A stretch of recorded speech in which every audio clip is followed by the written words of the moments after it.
தேதி, பிறந்த நேரம், பிறந்த இடம் சொல்லுங்க. 8/8/1992. 8/8/1992 காலையில் 11 மணி. 11 AM. பிறந்த இடம் வேலூர். வேலூர். ராசி நட்சத்திரம் லக்னம் சொல்லுங்க சார். கேட்ட நட்சத்திரம் விருச்சிக ராசி. கேட்டை நட்சத்திரம் தனுசு லக்னம். விருச்சிக ராசி, தனுசு லக்னமா சார்? ஆமாம் ஆமாம். என்ன கேள்வி கேட்கணும் சார்? திருமணம் எப்போ ஆகும் அப்படின்றது. 35 வயசாகுது.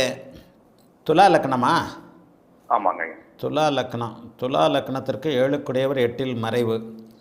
துலா லக்னம். சரி, 2ஆம் இடத்துல அப்படி பார்த்தா கூட வளர்பிறை சந்திரன் தான் இருக்கிறாரு. இப்போ நடந்தது சுக்கிரதசை. சுக்கிரதசையிலேயே உங்களுக்கு திருமணம் ஆகலையா? எங்கேயோ இடிக்குதே. 5ல் சனி. 5ல் சனி. சுக்கிரன் குரு 12ஆம். எங்கே இருக்கிறார் இவர்? வேலூரில் இருக்கிறாரா, வெளியூரில் இருக்கிறாரா? வேலூர்லேயே இருக்காருங்க. வேலூர். புதன் தசை, கேதசை, சுக்கிரதசை, சூரிய தசை. 5ஆம் இடத்திற்கு குரு சுக்கிர தொடர்பு. வேலூர்லேயே இருக்கிறார். 8ல் சனி. ராசிக்கு 7ல் செவ்வாய். ராசிக்கு 7ல் செவ்வாய். சுக்கிரனே இதைத்தான் நான் அதீத சுபத்துவம்னு குருவும் சுக்கிரனும் ஒன்றா சேரக்கூடாதுன்னு சொல்கிறேன்.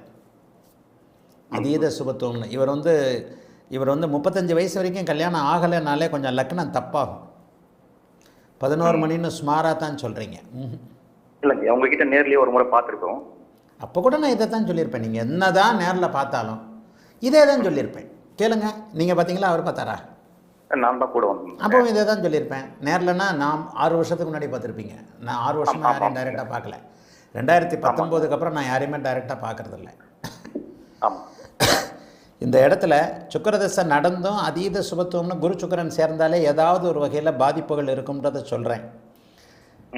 சூரிய தசை இப்போ ஆரம்பிச்சிருக்கு. சூரியன் உங்களுக்கு சூரியன் ஒன்று கன்னியா லக்கணமாக இருந்தால் 11ஆம் இடத்துல இருக்கணும். 12 குடையவர் 11ல் இருக்கிறாரு. அல்லது விருச்சிக லக்கணமாக இருந்தாலும் 9ஆம் இடத்துல சனியுடைய பார்வையில் இருக்கிறார். சூரியனுக்கு சனி பார்வை இருக்கிறது. சூரியனுக்கு வீடு கொடுத்த சந்திரன் நீச்சம். முந்தனத்து காலில் எது ஆக்சிடென்ட் ஆகிருக்குங்க ஐயா? முந்தா நாள் காலில் ஆக்சிடெண்ட்டா? ஆமாங்க ஐயா. இவர் துலா லக்கணமாக இருந்தால் எப்போவோ கல்யாணம் ஆகிருக்குங்க. துலா லக்கணமாக இருந்தால் கல்யாணம் ஆகிருக்கும். துலா லக்கணம் கிடையாது. ஏதோ தப்பு, பிறந்த நேர அமைப்புகளில் தப்பு இருக்குது. பிறந்த நேர அமைப்புகளில் துலா லக்னமாக இருந்தால் லக்னாதிபதியாக செயல்பட்டு செவ்வாயின் பார்வை வாங்கிய சுக்கிரன் 11ஆம் இடத்துல இருக்கும்போது கல்யாணத்தை கொடுத்தே தீரணும். சூரிய திசையில் இப்போ சனி புக்தி, இப்போ விருச்சிக லக்னம்னு வச்சுக்கிட்டா கூட சூரிய திசையில் சனி புக்தி அமைப்புகள் தான் நல்லாயிருக்கும். அல்லது சூரிய திசையில் குரு புக்தி அமைப்புகள். ஆனால் சூரிய திசையில் கல்யாணம் ஆகுங்க. 35 வயசில் தான் கல்யாணம் ஆகும். இந்த ஆகஸ்ட்டை விட்டுருங்க. இந்த ஆகஸ்ட்டை விட்டுட்டு அடுத்த ஆகஸ்ட் 2027 ஆகஸ்ட் வருது பார்த்தீங்களா? அதில் தாங்க இவருக்கு கல்யாண யோகமே வருது. அப்போ சூரிய திசையில் ராகுபுக்தி சஷ்டாஷ்டகமாக இருந்தாலும் குருவின் பார்வையில் இருக்கிறாரு. இந்த ஜாதகத்திற்கு உறுதியாக திருமணம் நடக்கும். லக்ன குழப்பங்கள் இருக்குது, உறுதியாக திருமணம் நடக்கும். சூரிய திசையில் குரு பார்த்த ராகு அமைப்பில் கண்டிப்பாக கல்யாணம் நடக்கும். குழந்தை பாக்கியமும் உண்டுங்க.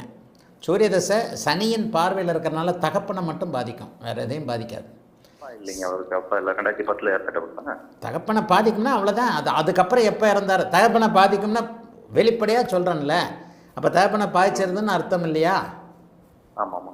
சூரியன் சனி சூரியன் வரும்போது ஏதாவது ஒரு வகையில் தகப்பனை பாதிக்கும். தகப்பனை பாதிக்கும்னா தகப்பனை இழக்க வைக்கும்ன்றதான் உண்மையான அர்த்தம். லவ் பண்ணுறேன்னு சொல்லிட்டு டிலே பண்ணிகிட்டே இருக்காங்க. சரி, என்ன ஆகுன்றது. 35 வயதில் இவருக்கு திருமணம் உறுதியாக உண்டு. எப்பன்றது வேணால் மாதம் முன்ன பின்ன இருக்கும், அவ்வளோதான். அது காதல் திருமணம் நடக்குதுங்களா இல்லை அரேஞ்ச் மேரேஜ் ஒத்து பாருங்களாங்க ஐயா? இப்போ இந்த மாதிரியான அமைப்புகளில் லக்ன குழப்பத்தினால தான் சில விஷயங்களை தெளிவாக சொல்ல முடியாது. ராகு 2ஆம் இடத்தோடு ராகு தொடர்பு கொண்டிருந்தால் திருமணம் காதல் திருமணம் தான் நடக்கும். அந்த காதல் திருமணத்தை இது வரைக்கும் நீங்கள் ஏற்றுக்க முடியாததாகவும் இருக்கும். இப்போ கடைசியாக நீங்கள் ஏற்றுக்குவீங்க, சொந்தக்காரங்க பந்தக்காரங்க. நான் சொல்கிறது புரியுதா? புரியுது. அந்த காதல் திருமணத்தில் அந்த பொண்ணுக்கிட்ட ஒரு இக்கனாக இருக்கும். அப்படியே இழுத்துக்கிட்டே சரி இப்போ வயசு ஆகுது, ஏதோ ஒரு வகையில் கல்யாணத்தை பண்ணலான்னு சொல்லிட்டு அடுத்த வருஷம்தான் கல்யாண அமைப்புகள். இந்த மனமாற்றம் கூட உங்களுக்கு அடுத்த வருஷம் ஏப்ரல் மாதத்திற்கு பிறகு தான் இவருக்காக வரும்.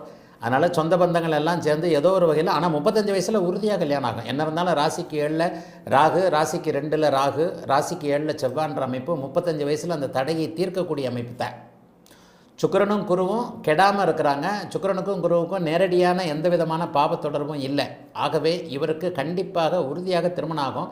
அடுத்த வருஷம் மார்ச் அல்லது ஏப்ரல் மாதத்திற்கு பிறகு திருமணத்திற்கான ஏற்பாடுகள் நிச்சயங்கள் எல்லாமே நடக்கும்.